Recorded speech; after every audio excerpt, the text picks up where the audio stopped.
binge eating is something real that I feel like a lot of people are taking lightly, and they just, okay, you're fat, move more. It's more mental than that. There's much more to it than just get up and move. What's going on, guys? It's your boy, Ricky Ricardo from Unrestricted. Boom. Anyway, so continue on with me trying to discover exactly why people gain weight. I come across this video, her name's Sarah. It's called How I Got Fat. So again, another video just trying to find out the reasons why people gain weight, get fat. Hopefully I can uncover some information which I could probably help people lose weight. But I feel like the root, it starts with the gaining. Before we can truly understand what it is to lose, I think we need to figure out how we can stop people gaining. Again, I'm gonna watch the video. I'm gonna give my opinion based on my experience of being fat, overweight, chubby, obese, morbidly obese, all of it. Been there, done that, got a t-shirt. I've been overweight many times. Watch the video now, onto the video.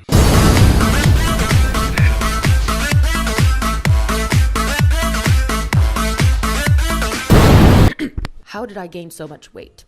Well, around the time I filmed that video was actually when I was fairly new in the music business, and I was working with people who got me a personal trainer, and they put me on an extremely strict weight loss diet, and they made me work out 6 times a week plus dance rehearsals, all while being of already perfectly normal weight. That's Hollywood for you right there. These people I was working with basically dropped me after my first single failed to massively succeed, and as they dropped me, I unfortunately lost the luxury of having a personal trainer, and coincidentally, I found the luxury of delivery pizza. So again, another case of something bad, something unplanned, something potentially devastating, traumatic, pushed another human being, another individual to find comfort, to find a pillow, to find safety within food and an excess of food. Well, she hasn't said that, but this is what I'm gathering here. Okay, let's watch.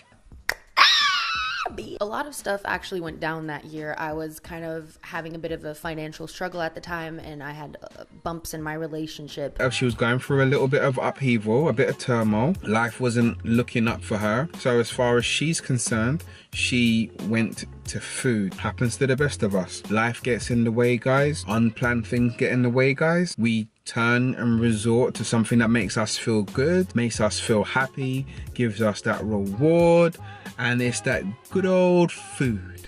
I developed this crippling social anxiety that led to loneliness, that on its own led to depression. Food was literally filling a void, something to do. It was curving probably boredom. She said that she was lonely. When you're lonely, you can get bored. When you're bored, you want something to do. Eating is something to do. Now, many people would argue there's better things to do, but when you don't want to go out, you don't want to be around people, but you still want to feel good, you still want that reward, guys, food is your friend. Well, it's your enemy and your friend at the same time. It's a double-edged sword.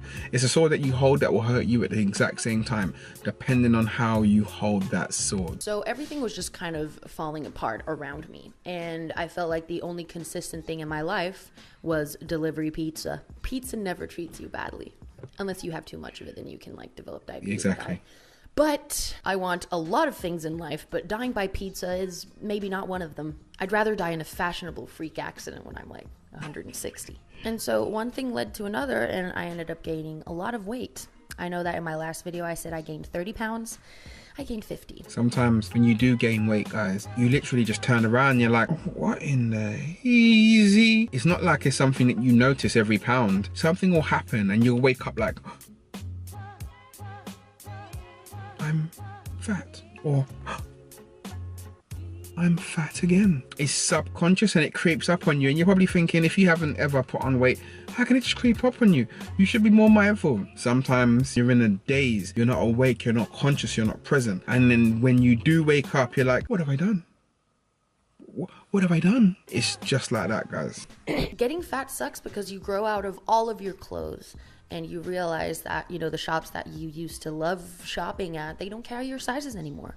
Like, very few super cool clothing shops carry like extra large and above, and that's really sad. If your only vice literally is food and you can't even do retail therapy, or you can't even just put on something to throw over your back, you can't go to high street shops, that's even more depression. And believe it or not, guys, more pizza. Oh, by the way, I'm like not here to shit on anyone who's like super into body positivity and that, because a lot of my good friends are, and I can totally respect that. But me personally, I'm miserable when I'm bigger. I have asthma. It's bad for me. My doctor told me. It's tough. I understand about being positive, who you are, what you have, where you're going, where you want to go. It is about being positive and just understanding that it's okay to be in a position that you're in. To be positive about something in a negative way, which is detrimental to your health, I can't agree with that. Again, I said it in a previous video. People that are morbidly obese, I struggle with the fact that they genuinely are happy that they can't go up the stairs without getting out of breath. I know how much harder it is to get up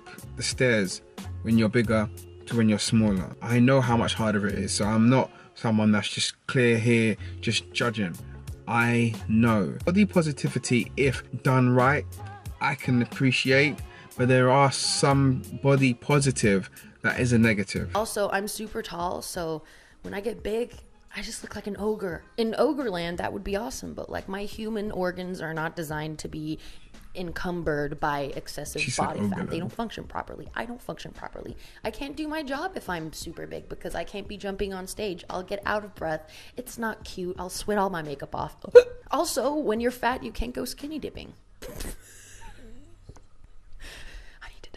Anyway, so the point of this video is just kind of tell you like what happened, how I got fat. Well, it's as simple as food. Like I would just, you know, being depressed, I would just lock up in my little working space room and just eat and not leave the house and just like be alone and just locked up in this very toxic mindset that I just couldn't get out of.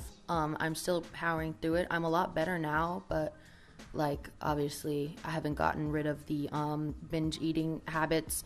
So this video kind of marks the start of my lifestyle change and my weight loss. Another case of something happening, traumatic, a big change, unexpected, wasn't happy, didn't like it, resorted to food. Food became her best friend. Food became that thing to lean on, to cry on, that supported her, but really it stabbed her in the back and gave her all of the things that she didn't want, metaphorically speaking. Binge eating is something real that I feel like a lot of people are taking lightly, and they just, okay, you're fat, move more. It's more mental than that. There's much more to it than just get up and move. Your brain, your mind, your conscience is constantly telling you, find something to eat, find something to eat. It's about changing the way that you reward yourself, changing the bad habits that you've adapted when you was in that low state. You know, like Think and Grow Rich, or it's like you need to think your way healthy, you know, think your way healthy, literally. The habits that you adopt when you're sad, you need to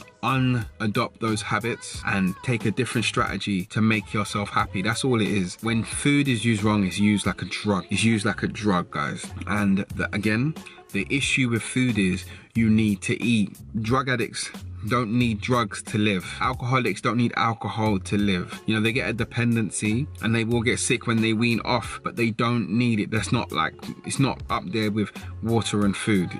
I'm sorry, it's not up there. The problem is when you have a food addiction or you have a bad association with food, you need to still eat. So limiting yourself, those bad food addiction and bad food association and bad food habits, it's one of the hardest things to do, guys. It's one of the hardest things to do. If you were Sarah, what would you do? And if you're going through this, guys, let me know in the comments below.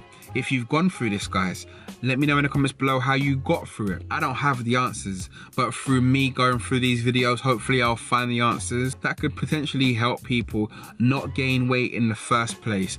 I'm trying to get to the roots. I'm trying to prevent the problem before the problem arises, so we need to cure the problem. Anyway, guys, I'm signing the video off here. It's your boy, Ricky Ricardo from Unrestricted.